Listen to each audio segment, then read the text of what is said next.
पड़ा कि मीरा रघु जी से अपने और राज की शादी को आगे बढ़ाने की बात करती है, जिसे सुनकर रघु जी बहुत खुश होते हैं और आशीर्वाद देकर मोहन जी के कमरे में चले जाते हैं। मीरा भी खुश होकर अपने कमरे में जाती है, लेकिन अपने कमरे की सफाई देखकर सोच में पड़ जाती है कि उसके जाने के बाद वहां कौन आता था। एक बार को उसे लगता है कि यह राज हो सकता है, लेकिन फिर उसे याद आता है कि उसने शादी के दिन राज को किस तरह छोड़ दिया था। उसे लगता है कि शायद राज उससे नफरत करता होगा, इसलिए वह कमरे में नहीं आया होगा। उदास होकर वह बिस्तर पर लेट जाती है। राज मीरा के कमरे के दरवाजे के बाहर खड़ा होकर उसकी सारी बातें सुन लेता है और सोचता है, सब मैंने ही किया, पर आप कभी समझ नहीं पाई। अब आगे मीरा जो बिस्तर पर लेटी थी, उसे ऐसा महसूस होता है कि कोई उसका नाम ले रहा है। धीरे धीरे वह बिस्तर से उठ जाती है और दरवाजे की ओर जाने लगती है। राज अभी भी दरवाजे के बाहर खड़ा था, सोचते हुए कि वह अंदर कैसे जाए और मीरा से कहे कि उसे कुछ खा लेना चाहिए। लेकिन अगर वह ऐसा करेगा तो मीरा क्या सोचेगी? अगर वह ऐसे ही चला गया तो उसे मीरा की चिंता लगी रहेगी। राज यही सोच रहा था कि अचानक मीरा अंदर से दरवाजा खोल देती है। राज को अपने सामने खड़ा देखकर मीरा उसे देखती है। उसके हाथ में खाने की प्लेट थी। राज भी हैरान था। उसने नहीं सोचा था कि मीरा अचानक दरवाजा खोल देगी। मीरा प्लेट देखकर पूछती है, क्या तुम इसलिए आए हो ताकि मुझे खाना खिला सको? क्या तुम्हें मेरी चिंता हो रही थी? मीरा का सवाल सुनकर राज सोचने लगता है कि क्या जवाब दे। मीरा अपना हाथ हिलाते हुए कहती है, हेलो, क्या हुआ? राज अपनी सोच से बाहर आते हुए कहता है, वो पिताजी को लगा कि आपको भूख लगी होगी, इसलिए उन्होंने मुझसे कहा कि मैं आपके लिए खाना लेकर आऊं, और मुझे आपकी चिंता क्यों होने लगेगी? राज की बात सुनकर मीरा उसे घूरते हुए कहती है, तुम सच कह रहे हो ना? क्योंकि डैडी जी अभी मुझसे मिले थे और उन्होंने मुझसे खाने के बारे में नहीं पूछा था। मीरा की बात सुनकर राज थोड़ा हकलाते हुए कहता है, वो मैं सच कह रहा हूं। अगर तुम्हें मुझ पर विश्वास नहीं है तो मैं जा रहा हूं। ये कहकर राज वापस जाने का नाटक करने लगता है।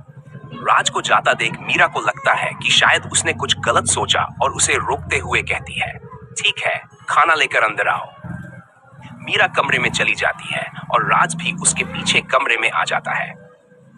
मीरा टेबल की ओर इशारा करते हुए कहती है, तुम खाना यहाँ रख दो, मैं अभी वॉशरूम से आती हूँ। इतना कहकर मीरा वॉशरूम का दरवाजा खोलकर अंदर चली जाती है। राज खाने की प्लेट को टेबल पर रख देता है और पानी का जग लेने के लिए किचन में चला जाता है। थोड़ी देर बाद जब मीरा वॉशरूम से बाहर आती है तो वह देखती है कि राज कहीं नहीं है, लेकिन साइड टेबल पर खाना रखा हुआ था। मीरा खाने की प्लेट देखकर सोचती है, क्या वह थोड़ी देर भी रुक नहीं सकता था? फिर गहरी सांस लेकर खुद से कहती है, कोई बात नहीं मीरा, तुझे उसकी बेरुखी भी झेलनी पड़ेगी। यही सोचकर मीरा टेबल से प्लेट उठाकर बिस्तर पर बैठ जाती है और खाना खाने लगती है। पहले निवाले के बाद अचानक उसे खांसी आ जाती है। वह पानी को ढूंढने लगती है, लेकिन पास में पानी नहीं था। जैसे ही वह बिस्तर से उठने वाली होती है, तभी उसके सामने पानी का गिलास आ जाता है।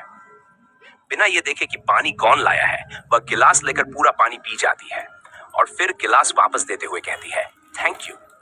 तभी उसकी नजर सामने खड़े राज पर जाती है, जिसके हाथ में पानी का जग था।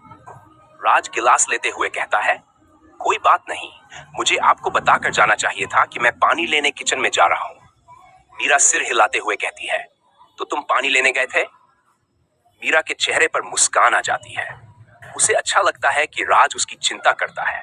फिर राज पानी का जग साइड टेबल पर रखते हुए कहता है, अब आप आराम से खाना खा लीजिए, ये जग आपके लिए है, इसमें साफ पानी है। इतना कहकर राज वापस पलटकर जाने लगता है। तभी मीरा उसका हाथ पकड़कर कहती है, तुम कहां जा रहे हो? अगर मुझे कुछ चाहिए होगा तो मैं कैसे बताऊंगी? क्या तुम थोड़ी देर यहाँ बैठकर मेरा खाना खत्म होने का इंतजार नहीं कर सकते?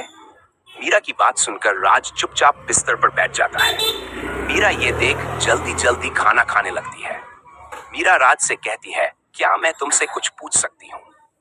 राज, जिसकी नजर सामने दीवार पर लगी मीरा की फोटो पर थी, उसकी बात सुनकर कहता है, पूछो।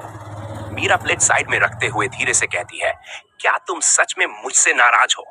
राज जवाब देता है, किस बात के लिए? मीरा धीरे से सिर झुकाते हुए कहती है, उस रात के लिए। मीरा की बात सुनकर राज के चेहरे के भाव बदल जाते हैं। पहले उसके चेहरे पर शांति थी, लेकिन अब गुस्सा और दर्द का मिला जुला भाव दिखने लगता है। मीरा ये देखकर सोच में पड़ जाती है कि उसने कुछ गलत तो नहीं पूछ लिया। तभी राज अचानक से बिस से उठ खड़ा होता है। आज के लिए बस इतना ही। दोस्तों, अगले भाग में जानेंगे कि मीरा और राज की जिंदगी में आगे क्या होता है। अगर आपको ये